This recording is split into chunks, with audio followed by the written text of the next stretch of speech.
I've been keeping you up in my mind. You look so fine, so that made me know that you're mine. Ain't nobody really deserve you. How I got you will forever leaving. And I say, oh, we are breathe you in. It's the texture of your skin. I wanna put my arms around you, baby, never let you go. And I say, oh, there's nothing like your touch. It's the way you lift me up, yeah. And I'll be right there with you till the end. I didn't even think that we were vibing up. Punta ako ngayon sa massage, guys. Magpapamassage ako, no? Sinusulit ko lang yung insurance ko, guys. What's up, guys? Ang ganda ng panahon ngayon. 9 degrees. Natutunaw na yung snow. So, parating na talaga yung spring, no? Siguro spring na talaga, guys. Bandang March talaga. Simula na talaga. Talagang maganda na yung temperature. Siguro mga 2 digits na, no? Yan, natutunaw na yung snow, guys, oh. Kita nyo, malinis na yung kalsada. Dito wala na talaga dahil katabi siya ng kalsada, no? Madami yung mga kotse, kaya medyo mas mainit. You know, good morning, good evening, Philippines. So, ako na lang po nag-iisa ngayon. Kakaalis lang po ni Warren and ni Gianna. Pumunta sila ng... nakalimutan ko saan sila pumunta. Pero may pupuntahan sila. Tapos diretso na ata sila sa work. Kung hindi ako nagkakamali. Not sure. Kakatapos ko lang magluto ng... Luto tayo ng Shanghai and talong. Tapos nagsinangag ako yung konting natirang rice, guys. Tapos nagluto din ako ng sinigang at salami. Kung alam nyo to, guys, salami. In-steam ko lang siya. Then, ito naman is yung pang chicharon. So, dito sa chicharon, pag gusto namin magluto niyan, at least ready na siya. Pinakulo ko na sa mantika. Sa mantika. Pag gusto namin ulit, pero syempre, wag muna. Dahil kakachicharon lang namin. Ito, meron mga ginuto. Ayun, kahapon, may natira pa dito. Yun, chicharon. Huwag muna kami magluto kasi di din maganda na araw-araw to. Dun lang muna yan, guys. And nagre-ready na rin ako dahil today is Tuesday. So, pasok ako sa work ngayon. Kakatapos lang din ng online class ko kaninang umaga, guys. Dito pala yung ano namin, guys, pag kumukuha kami ng tubig. Hindi na namin kailangan ng... Pag ayaw ng malamig dito, may filter to. Linalagyan ng tubig, tapos may filter na yan. Pero pag gusto namin ng malamig, guys, hindi na kami naglalagay sa ref ng pitchel. Wala, hindi na kailangan lang. Yung pitchel namin, may laman siya, guys. Pero, ano yan, pineapple. Dito na yung tubig namin, guys. May ice na rin yan dyan. Lipat mo lang. Ito, cube or yung crush ice. Kung gusto mo. Tapos, push mo yung ito. Yun na, guys. Pero syempre, water lang tayo. Malamig na to, guys. Prepare muna ako. Ito yung uniform namin sa fall change. Yun, guys. Ready na tayo. Ready to go. Tapos, ayun na yung main door. Palabas ng bahay.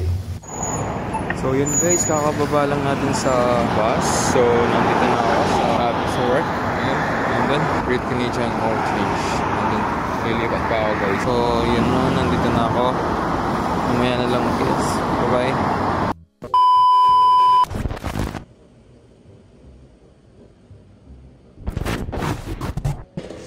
Guys, eto na yung baon ni Warren for the next 2 days. So, mashed potato, tapos meron siyang shrimp, no?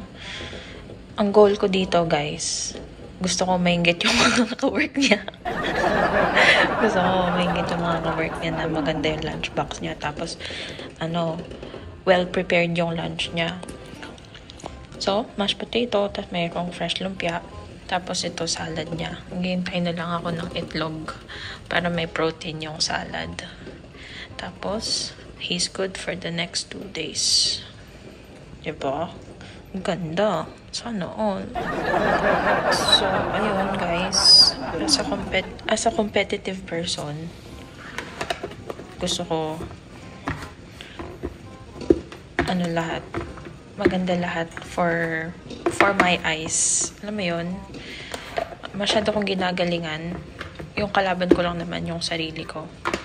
Yun, wala lang. Gusto ko lang aesthetic.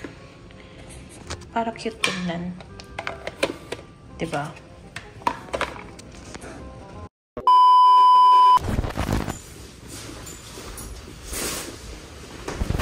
open ako.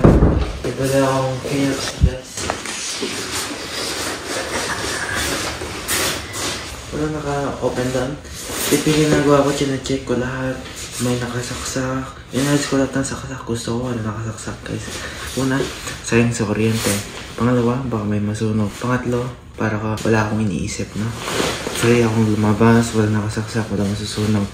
Tapos, yung mga halaman nito. Oh, plantito na ako, di ba? Tinitiligan ko yan. Pinagbanlaban ng sabaw ng kanin, no? Ayan guys. So, healthy. Check ko lang dito.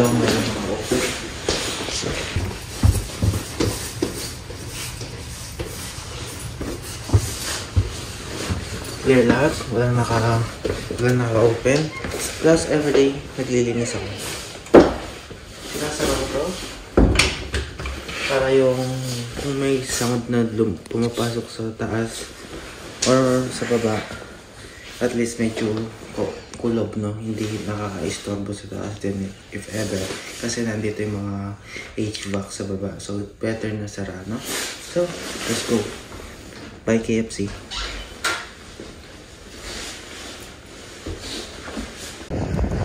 Tara, guys, rights. Rights hanggang Philippines.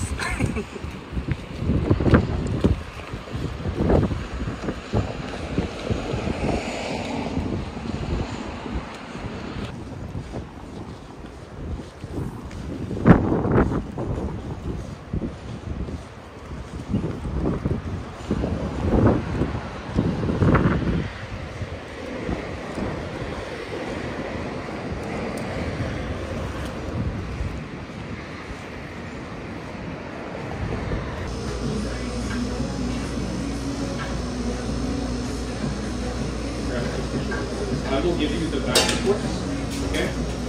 I'll give you all 3 of these.